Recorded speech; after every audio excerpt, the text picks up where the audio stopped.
The update is here, pilots. That means more Mecha Break news. I'll be your host, Commander Fox. This is a breakdown category by category of the August 15th update. Season 1 has a name now, Pulse of the Indigo Stone, and will begin soon. The last update says in about 2 weeks, and some people are rather upset about the abruptness of the announcement. The two mystery strikers are still mysterious, but we at least know their names now, which are Hel and Alphard. Nothing new besides that, however. Anyways, the first category is about the new event Prep Ops. This is a new pre-Season 1 event that will feature a way to get a bunch of extra rewards like mission tokens, the Scorching Fire boxes, and tier protection cards. Here's what you can do to get these rewards. Collect Corite in Mashmak and work towards a weekly quota. You don't need to extract to get credit towards your quota. You can trade in paints. The higher the quality of paint, the more the rewards. Trade in your mods for rewards or for rerolls of a random mod of the same quality.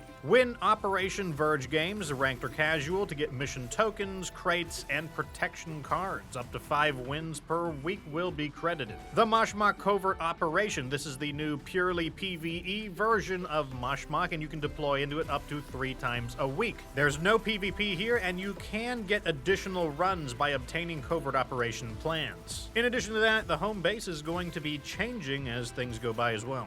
So the next category goes into more detail about Covert Operation, the new Mashmak PvE mode. Now first I want to say, unless I'm reading this wrong, I'm going to put it up so you can read it yourself. It seems like this event is exclusive to Season 0, which is what we're in right now. That suggests that the mode will not continue into Season 1. I have a feeling people will be pretty upset about that. Anyways, this mode will feature 3 extraction points, and you can use high-value items like restricted zone keys here. The mode requires 3 pilots. There's no mention of a solo mode. People on Reddit are saying that there's no matchmaking either, and you have to manually form a squad. I haven't verified that, so I don't know if it's true. You can obtain a covert operation plan, and if you do this, you can get more attempts beyond the standard 3 per week. You have the potential to get these from a standard Mashmak run, and you can also buy them in the Matrix Marketplace. There is a recruitment section that is supposed to help people find other pilots so that they can do the PvE mode of Mashmak together as well.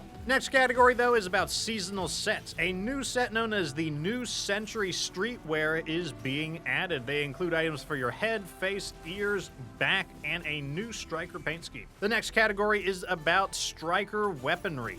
Striker weapons will now display their stats more clearly. Weapon cooldowns will show their stats to 1 decimal place. Toggle weapons will also show the duration and the cooldown to 1 decimal place. Your fire control system now has better visuals when locking onto friendlies. And the following striker abilities, when they get interrupted by something, will show a reduced cooldown based on real time now. They include Falcon's Recon Kit, Welkin's Defense Field, Hurricane's Focused Emitters, and then Inferno's Split Emitter and Focused Emitter both. In addition, Alizne's Complex Shield no longer offsets its stagger when using the downward slash. The next category is Striker Customization, and now the paintable regions on your Striker will have an outline tracing them for more clarity. Next category is about pilots. With some exceptions, pilot accessories support area-based color with paint. Some insignias are excluded. Some accessories' names and flavor text have been adjusted for lore purposes. The next category is Operation Verge. Ranked mode displays tier and ranking rewards. You'll earn Season 1 supply crates based on your ranking. Legendary tier players will also get the Reign of Fire title. The top 500 players will get even more Season 1 crates, and then the top 100, top 50, and top 10 will get a unique insignia, which includes the Unrivaled Feather Scorching Fire insignia, the Eternal Plume Scorching Fire insignia, and the Undefeated Wings Scorching Fire insignia. You can also display those in your medals on your pilot profile. Next category is about Mashmak in general. Free-for-all and co-op any difficulty will drop supply crates. The restricted zones will have another entrance to them to reduce the amount of camping. The HP of cargo rockets have been increased. Tier 1 is now 50,000 HP up from 30,000. Tier 2 is 100,000 HP up from 60,000. Equipping modular weapons from the cargo section now has a 5-second delay before the FCS recognizes it for usage. New modular weapons are being added. The optical camera drone which cloaks nearby units, the jamming missile launcher that creates smoke screens that block energy weapons. You can find these as loot or you can buy them from Matrix supplies. The heavy sniper cannon in the sniper mode now takes 2 seconds between its shots, up from the original 1 second. Gliders now have fluid armor for extra protection, varying by model. The elite enemy allo has a forward defense shield that blocks attacks, movement, and interferes with both your FCS and energy weapons. The next categories are pretty short. First up, the combat interface. Your pilot airdrop portrait has been moved to the left. System interface category. You can view rewards through matchmaking interface for Operation Verge, Ace Arena, and Mashmak. In Mashmak, inventory preview now shows paint effects for the insignia, modular weapons, devices, and gliders. Next category, the Matrix Marketplace. Sort by total price has been added to several categories like striker design, paint,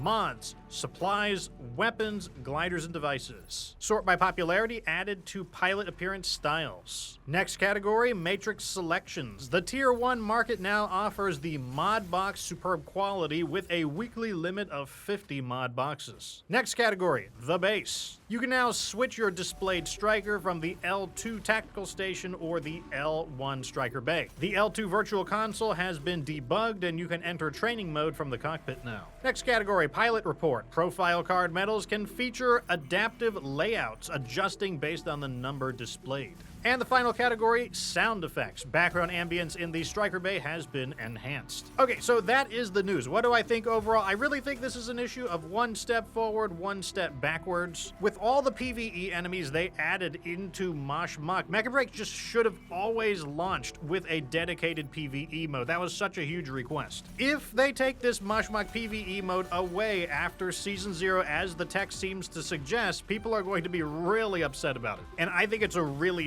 senseless decision. Hopefully I just misinterpreted it. Maybe I just read it wrong and it won't be removed. I mean, it could just be hopium right there. Or hopefully it's a test run for a more permanent PvE mode. Both would be fine. Anyways, this seems to be your last chance to get whatever mission tokens you can before Season 0 ends. Your last chance to get any of these Season 0 crates. Remember that you will lose all your mission tokens by the end of the season, unless they change their mind. I also really think they should have given us a whole month notice before the season ends, but I don't know. We'll see what Season Games does. Let me know what you think about this update down below, especially if you're pretty upset about it. I know some people are definitely going to be. Anyways, Commander Fox is signing out for now. Remember to subscribe to my channel for more mech content like Mecha Break and Mech Warrior 5, and I'll see you next time. Remember that you don't have to be good to get good.